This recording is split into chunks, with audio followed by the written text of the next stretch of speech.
Alors, aujourd'hui, on a choisi ce thème pour le début d'année, communiquer pour apaiser, clé d'une communication bienveillante.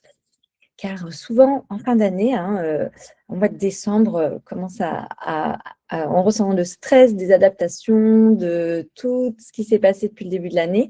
Et recommencer en janvier, on s'est dit, avec un thème positif qui va nous donner plein d'espoir, eh bien, je trouvais que c'était de bon augure. Donc, on est parti pour une heure sur la communication. Donc, de quoi on va parler pendant cet atelier? Donc, déjà, de comprendre l'impact de notre communication sur les enfants, les parents et l'équipe, identifier des mécanismes qui génèrent des tensions et des incompréhensions, donc tout ce qui va être des mots qu'on va dire qui vont pas forcément amener de la coopération, mais plutôt des tensions.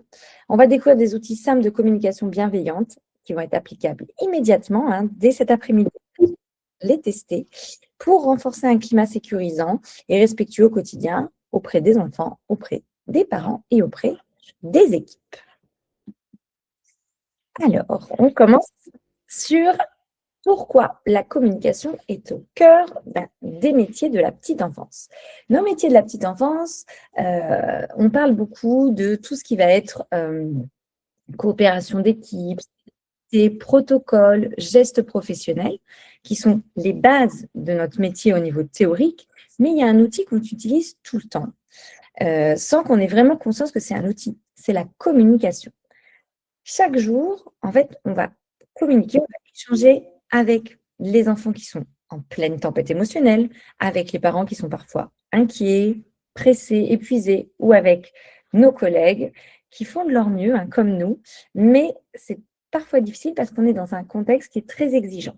Et du coup, il y a plein de choses qui vont faire barrière. Donc, le stress, la fatigue, les réactions émotionnelles, les enjeux affectifs. Et tout ça, c'est très, très présent. C'est en arrière-plan, mais souvent, c'est même au premier plan, c'est au devant de la scène. Et c'est ce qui va faire que, malheureusement, des fois, eh bien, ça va avoir des mauvaises conséquences dans nos relations. Donc, la façon de communiquer, ça va avoir comme conséquence. On peut être mal compris par notre interlocuteur, donc mal compris, par exemple, par un parent. Ça peut créer des tensions qui vont s'installer dans l'équipe et qui vont perdurer, ou ça peut créer des réactions très vives chez les enfants. Parfois, juste une petite phrase anodine, on a voulu le dire de manière simple et en fait, ben voilà, ça réagit en face du parent, de l'équipe, de l'enfant. Donc, la communication, ce n'est pas un petit plus ou quelque chose de naturel. C'est un véritable outil professionnel qui peut soit apaiser les relations, soit, sans le vouloir, les fragiliser. Là, j'ai fini la présentation avec cette phrase. On ne peut pas ne pas communiquer, même le silence parle. Donc, même si on ne répond pas, eh bien, notre attitude, nos mimiques, notre non-réaction va envoyer un message à notre interlocuteur. Donc, même le silence, ça peut fragiliser. Donc, maintenant, on va voir pourquoi c'est si difficile de communiquer alors qu'on est des êtres de relations et de communication. Alors, qu'est-ce qui se passe pour les difficultés à la communication? Déjà, la première chose, c'est parce que quand on communique, on va communiquer avec nos émotions. Quand une émotion est forte, elle prend le dessus sur la relation. Là, par exemple, je vous ai mis deux personnages. Donc, il y en a un, on voit qui est agacé par les sourcils froncés, la bouche fermée. On voit aussi les mains sur les hanches et on voit la personne en face d'elle qui transpire. Donc, on sent qu'elle est mal à l'aise et que ça l'a activée. Eh bien, là, quand ces deux personnes communiquent, eh bien, leurs réactions, elles vont être en fonction de ce qui se passe dans leur corps, donc en fonction de leurs émotions. Et du coup, elles vont avoir plus de mal à choisir leurs mots. Donc, c'est difficile de communiquer parce qu'on va d'abord être dans le ressenti émotionnel et c'est notre émotion qui va prendre le dessus. Ensuite, ce qui peut être difficile, c'est ce qui s'est passé dans notre histoire, parce que chacun va parler avec son histoire. Notre façon de répondre à n'importe quel type d'interlocuteur, c'est comment on va comprendre le monde, comment on va interpréter ce qui se passe devant nos yeux. Et tout ça, c'est influencé par notre éducation, par nos expériences passées et du coup par nos blessures et nos croyances. Nos blessures ont créé en nous des croyances. Donc, par exemple, pour le même message, la même façon de dire les choses, eh bien, on ne va pas entendre la même chose, même si c'est dit avec les mêmes mots, en fonction de malheureusement ce qu'on a vécu. Si, par exemple, quand on était enfant, on avait des parents qui étaient très jugeants et qui nous rabaissaient sans cesse, eh bien, s'il y a une collègue qui est très gentille, mais qu'une fois, bah voilà, elle est débordée et que là, dans ses propos, on sent qu'elle nous rabaisse, eh bien, en fait, notre attitude, en fonction de ce qu'on a vécu, donc si on a vécu des parents qui étaient très durs avec nous, eh bien, on va avoir une tendance à surinterpréter et du coup, cela va nous blesser et on va activer nos croyances, que je suis nulle, que je ne vaux rien. Et du coup, la personne en face de nous, on ne va pas lui répondre en fonction du contexte et avec tout le professionnalisme qu'on a l'habitude, mais on va lui répondre en fonction de ce qu'on a vécu, donc en fonction de nos blessures. Pourquoi c'est aussi difficile de communiquer? Parce qu'on n'a pas appris. Hein, malheureusement, oui, alors on a appris du vocabulaire, on a appris à lire et écrire, mais nous n'avons pas appris à exprimer nos émotions, à exprimer nos besoins ou à écouter sans juger. Souvent, on reproduit ce qu'on connaît. Donc, ce qu'on a vécu dans notre climat familial, ça devient notre conditionnement. Donc, depuis qu'on est petit, on a toujours communiqué sans parler des émotions. Eh bien, à l'âge adulte, eh bien, c'est comme si on s'était mis une petite armure et on a bloqué un peu nos émotions. Et donc, du coup, c'est difficile de parler de nos émotions. C'est même pas envisageable parce qu'on n'a pas appris à le faire. Et le dernier point qui rend la communication si difficile, c'est que ça demande de la conscience. Bien communiquer, ça demande de ralentir, de s'observer soi-même, d'observer aussi les autres, mais on commence par soi, et du coup de s'ajuster. Dans le quotidien, on va souvent trop vite, parce qu'en fait, le verbal, il arrive tout de suite, et on n'a pas pris le temps de se poser, d'essayer de comprendre ce qui se passait, et de se dire que les mots que je vais utiliser vont avoir une répercussion. Donc vraiment, de se dire que d'avoir une communication bienveillante, ça demande de la conscience. Et comme c'est un exercice qui est très facile, on le fait souvent sans conscience, de manière très instinctive, mais ça vient en écho à nos expériences passées malheureuses ou au fait qu'on n'a pas appris à communiquer ou alors qu'on est submergé par nos émotions ou par le stress. Donc communiquer, c'est difficile, c'est pas parce qu'on est incompétent, c'est parce qu'on est humain et parce qu'il y a plein d'enjeux derrière tout ça. Donc en prendre conscience, c'est déjà accepter qu'il y a un travail à effectuer sur soi, ce qui va permettre d'avoir une meilleure façon de communiquer. Donc, on va revoir les bases de la communication bienveillante. La communication bienveillante, ce n'est pas être gentil tout le temps avec tout le monde, ni d'éviter les conflits.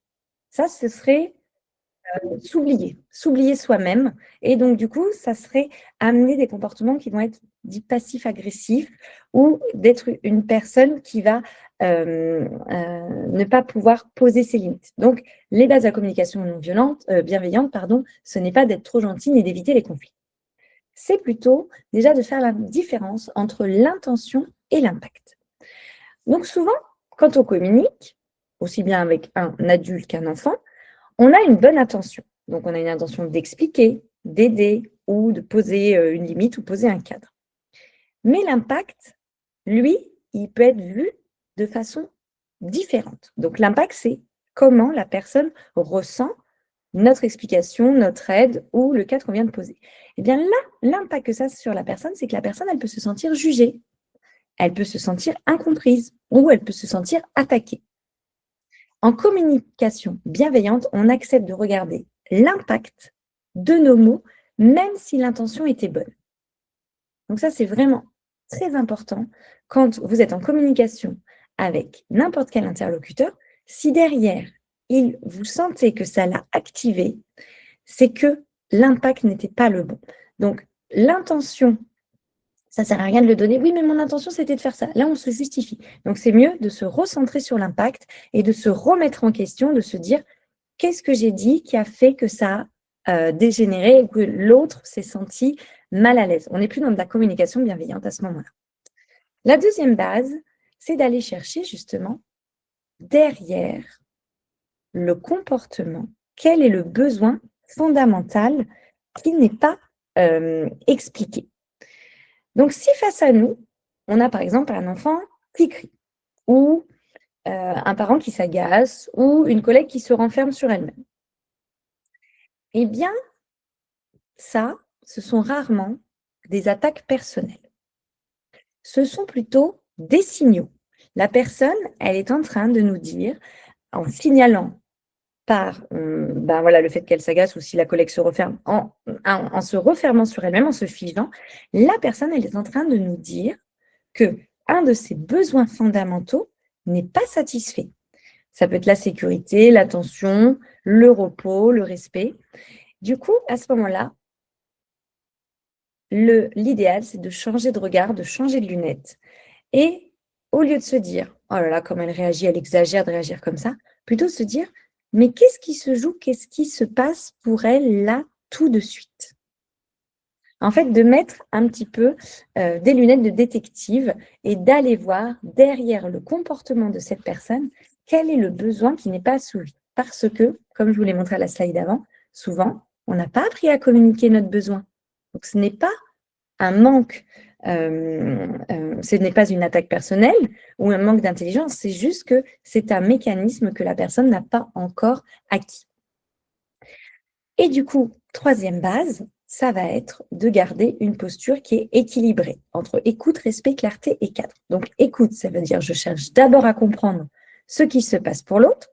Respect, je reconnais ce que l'autre vit et je le nomme. Clarté, j'exprime ce que je pense ou ce dont j'ai besoin. Et cadre, je pose des limites sécurisantes avec calme et tranquillité. Donc, être bienveillant, ce n'est pas tout accepter. C'est dire des choses avec calme, cohérence et humanité. On se base toujours sur l'interlocuteur qu'on a en face et on va toujours chercher qu'est-ce qui se passe derrière ce comportement. Je vais vous repasser des apports théoriques et on va reparler de ça parce que c'est vraiment, pour moi, une base qui est très, très importante. Donc, je vous ai proposé quelques apports théoriques essentiels pour mieux communiquer. Le premier, donc c'est celui que je viens de vous présenter, mais je tenais à vous le redire parce que c'est de la communication non violente. Tout comportement est une tentative de répondre à un besoin. Donc, derrière tout comportement difficile, opposition, reproche, agressivité, il y a toujours un besoin non satisfait, un besoin de lien, un besoin de sécurité.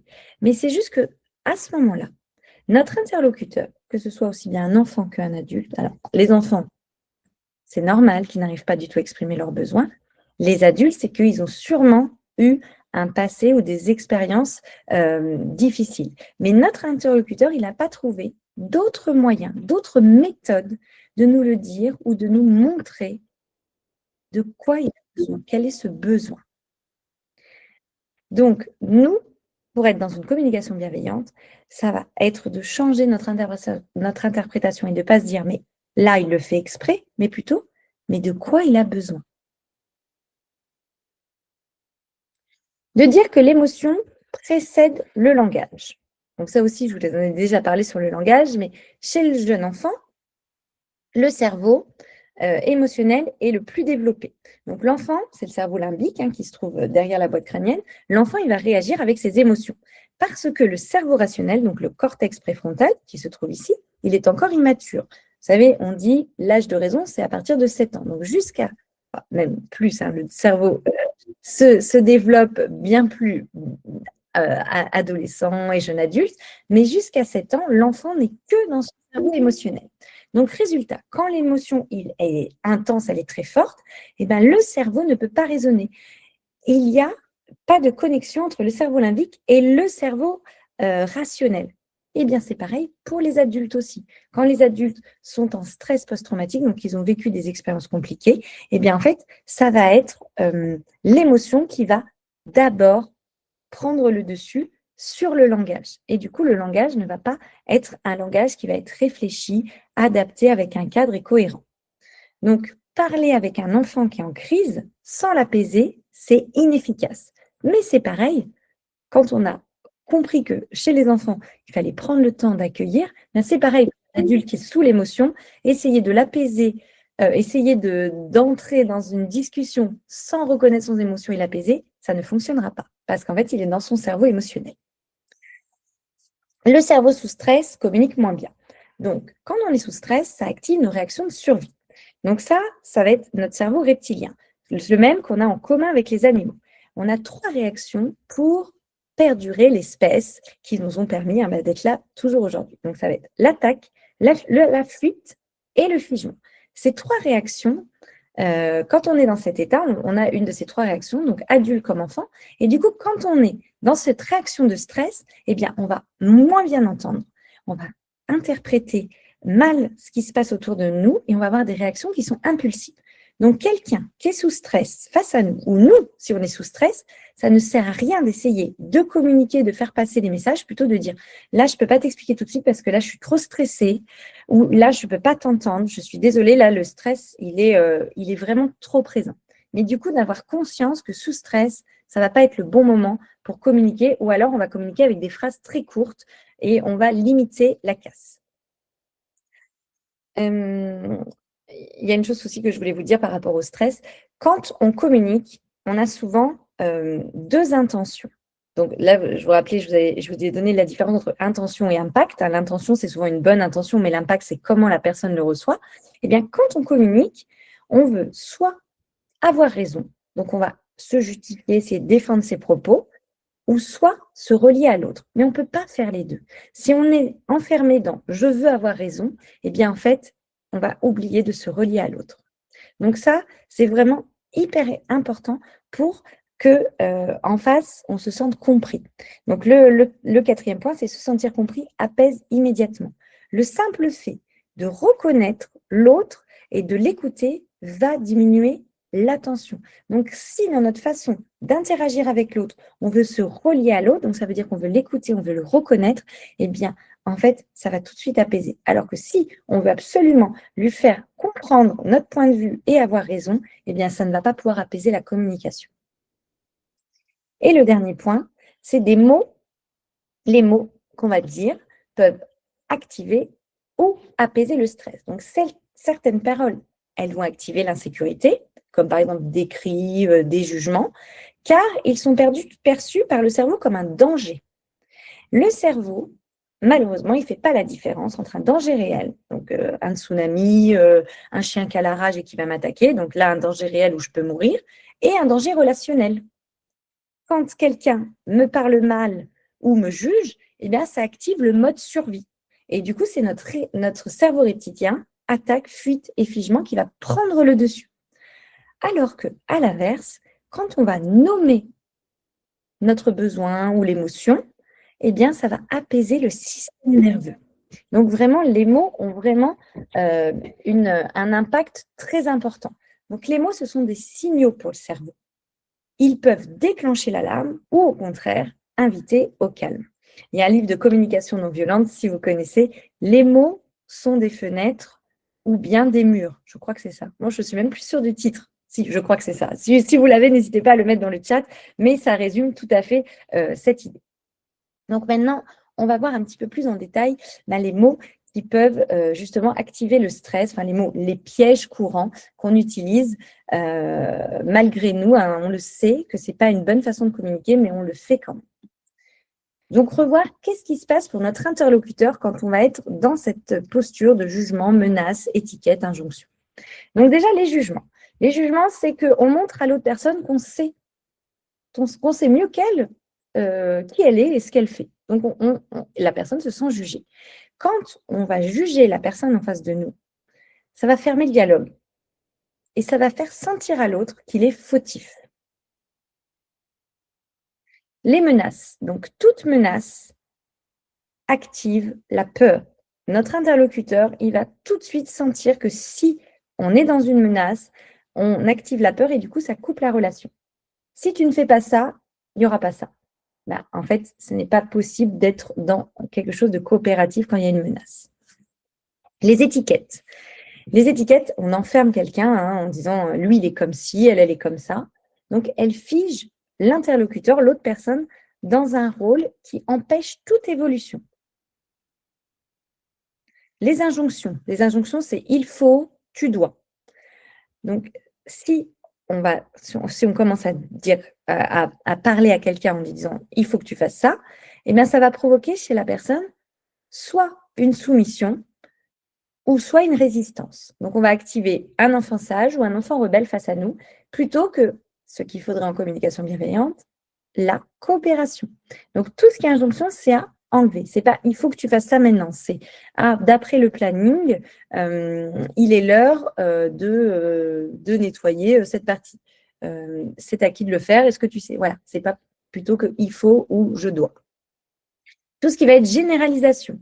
Donc, c'est tout ce qu'on va dire, toutes les éducatrices sont comme ça, ou ça se passe tout le temps comme ça. Dès qu'on va généraliser, eh bien, en fait, quand on va généraliser, qu'on va parler à quelqu'un, eh bien, la personne, elle va avoir le sentiment de ne pas être entendue et pris en compte personnellement.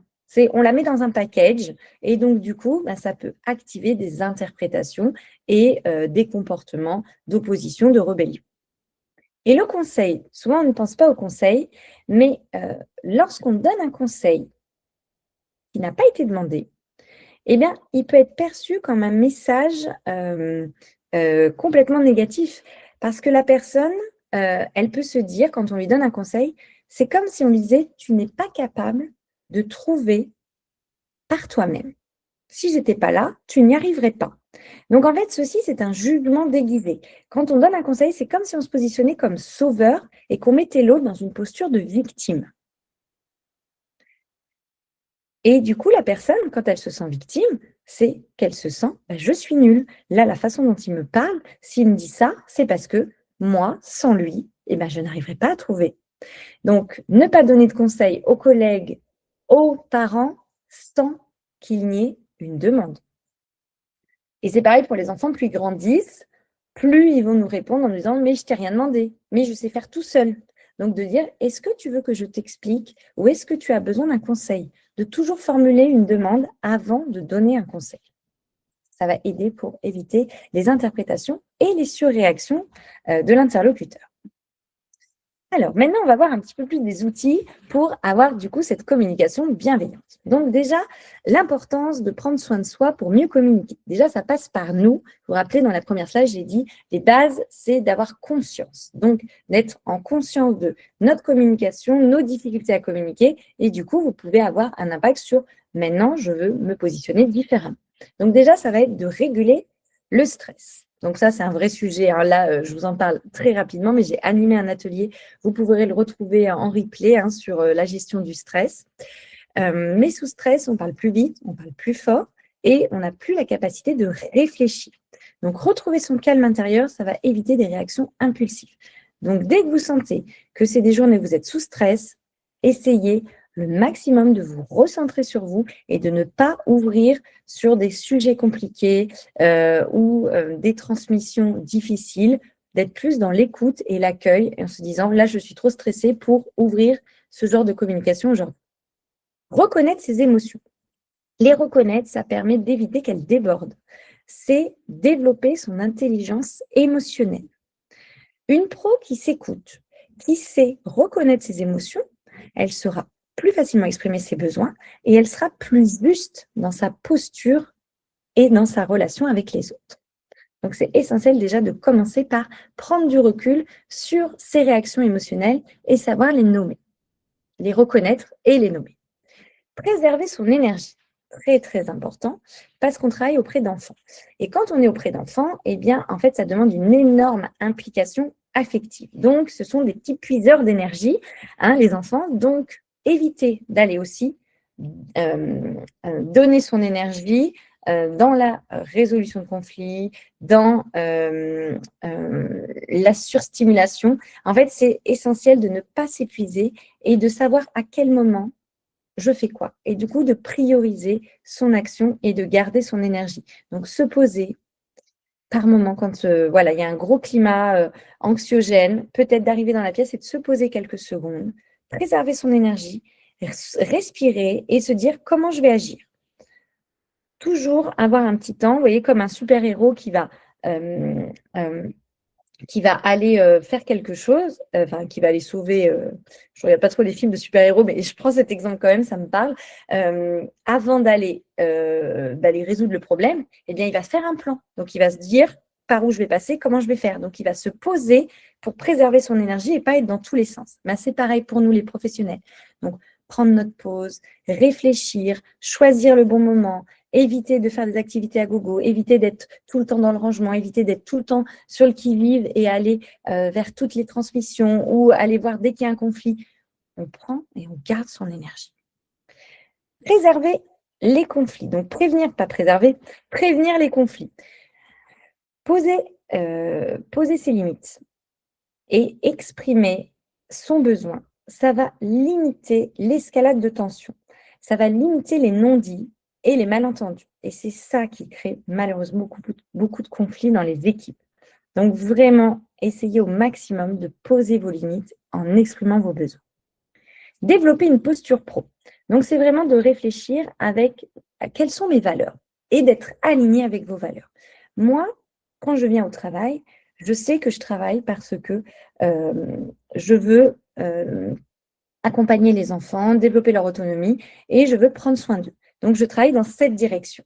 Eh bien, en fait, si en nous, on a vraiment cette puissance de moi, voilà, voilà la façon dont je veux accompagner les enfants, eh bien, la qualité de présence qu'on va avoir quand on arrive au travail, eh bien, elle va influencer notre qualité de relation avec les autres. Si vous voulez montrer l'exemple, si vous voulez être bienveillante avec les enfants et les faire évoluer, eh bien, en fait, vous allez vous tenir à cette posture professionnelle.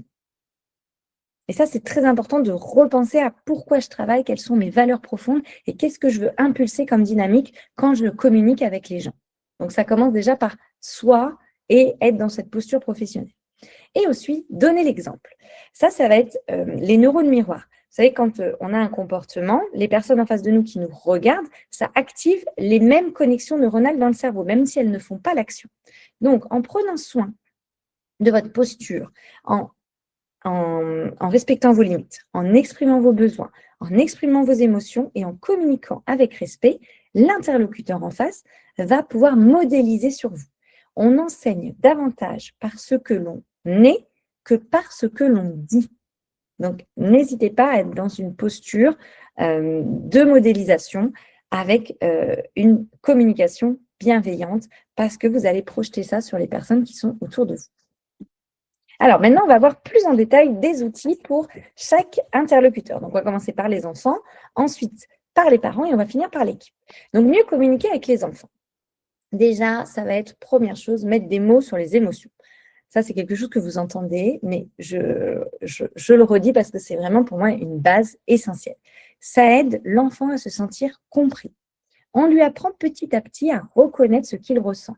Rappelez-vous, dans la deuxième slide, souvent, on n'arrive pas à être dans une communication bienveillante parce qu'on n'a pas appris à communiquer. Donc, c'est à nous, en tant qu'adultes, aujourd'hui, de donner ces armes et ces outils aux enfants. Par exemple, je vois que tu es en colère, c'est difficile d'arrêter de jouer. Toi, tu avais envie de continuer.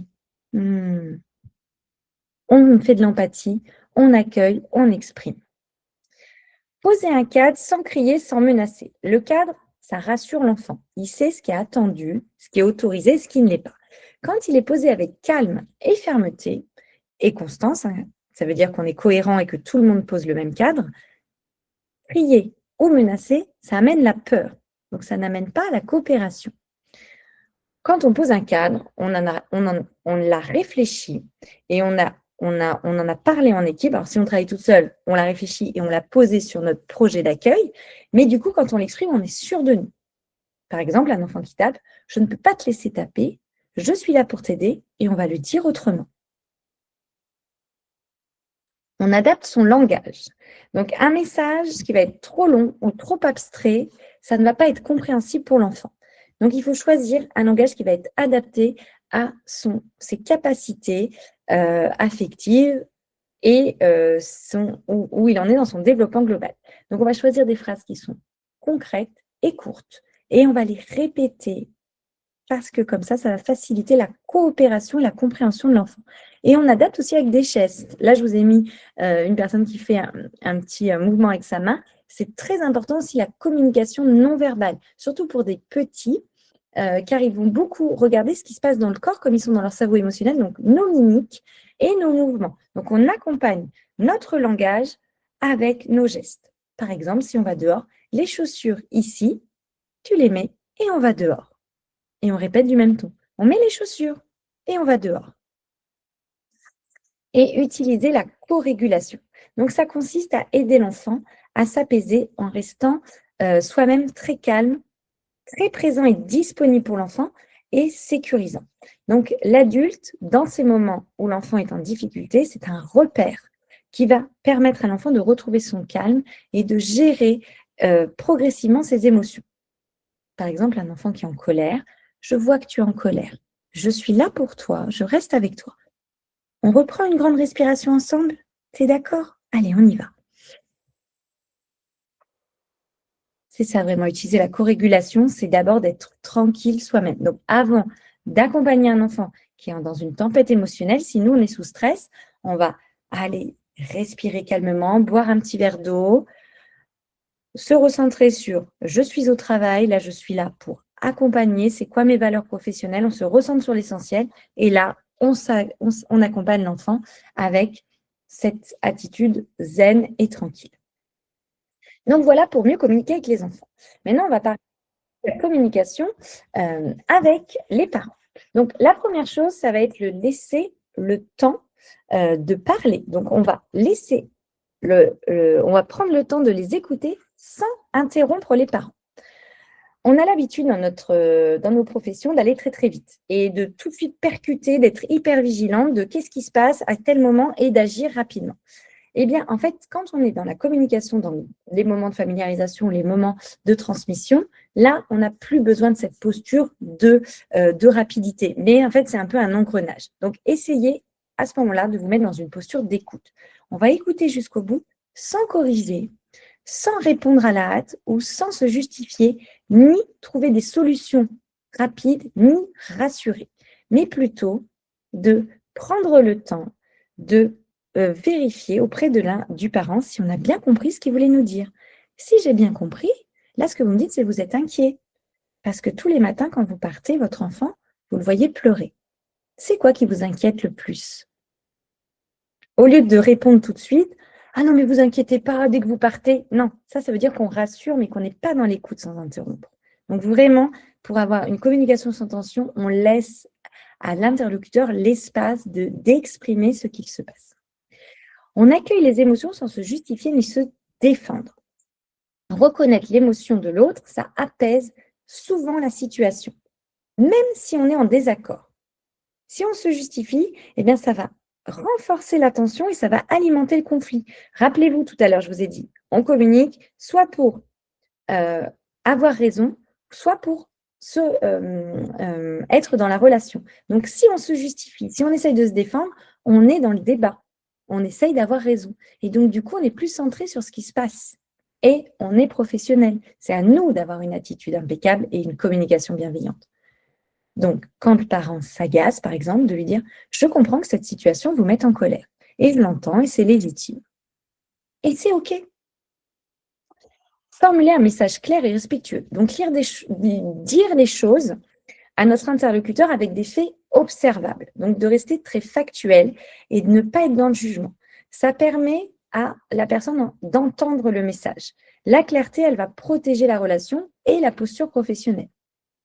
Par exemple, un enfant qui a mordu. Aujourd'hui, votre enfant a mordu 2 fois pendant le jeu. Voilà comment nous avons réagi. C'est très clair. C'est plutôt qu'un message qui va être en ce moment il mord ou oh là là, il y a eu des petits gestes. Vous voyez, si on est dans quelque chose d'un petit peu pas assez clair, eh bien en fait la personne va tout de suite être dans la peur peut-être et du coup la communication n'est pas assez claire et respectueuse. Alors que là, votre enfant a mordu et je vais vous expliquer comment on a réagi. On est dans un comportement vraiment très professionnel. Et bien sûr, se positionner professionnel en alliance avec la famille. Être en alliance, c'est un travail. On travaille ensemble dans l'intérêt de l'enfant. Donc, on ne se positionne pas en opposition. Au contraire, c'est de dire aux parents, on va travailler, on va réfléchir ensemble à ce que l'on peut proposer ici, soit à votre domicile ou soit dans la structure, et vous allez pouvoir aussi proposer à la maison. Donc, essayez au mieux dans votre communication d'être dans cette direction de coopération. Maintenant, on va parler des outils avec l'équipe. Donc, la première chose, ça va être d'oser dire sans blesser. Exprimer son inconfort et son besoin, ça évite l'accumulation de tension. Donc, ça, c'est vraiment, ça peut être très impactant et très difficile quand on n'a pas eu l'habitude d'exprimer nos besoins. Mais ça peut être un super entraînement pour avoir une attitude encore plus professionnelle. Par exemple, là, je me sens débordée quand je suis seule à ce moment-là. Et là, vous exprimez votre besoin. Là, je me sens dépassée ou là, je me sens agacée. Et c'est hyper bien dit, hyper adroit. Et la personne en face ne peut que être dans une ouverture et une écoute. Prévenir les non-dits et les tensions. Les non-dits, ça fragilise le climat d'équipe. Et bien sûr, forcément, la qualité relationnelle et la qualité du travail. Donc, plutôt on va pouvoir dire ce qui se passe, plus on va éviter que ça s'envenime. Donc, par exemple, quand vous sentez qu'il y a un moment dans la journée qui est mal organisé, de dire j'aimerais qu'on prenne un moment pour parler de l'organisation.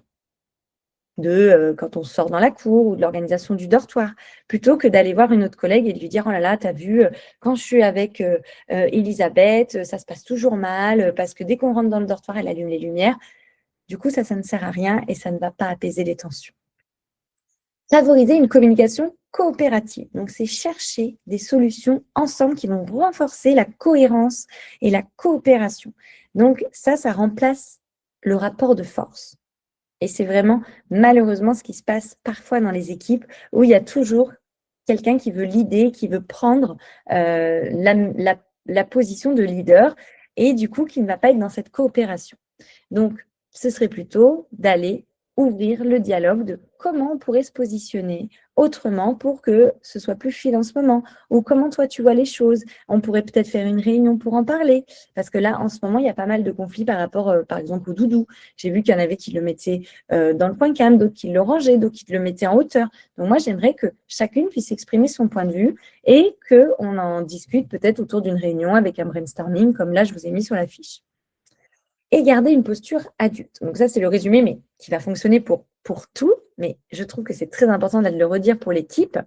Donc, c'est-à-dire de parler de façon directe. Donc, c'est-à-dire de ne pas accumuler, faire une collection de timbres et de ressortir quand la personne nous a énervé 5-6 fois. Là, on se dit, on va lui dire. Parce qu'on ne va pas lui dire de façon bienveillante, on va lui dire avec nos émotions. Donc, garder une posture adulte, ça veut dire communiquer de façon directe, de façon respectueuse, donc en conscience, d'être responsable de ses actes, de savoir quel est l'impact que mes paroles vont avoir, d'être sans reproche ni critique, de ne pas être dans l'évitement.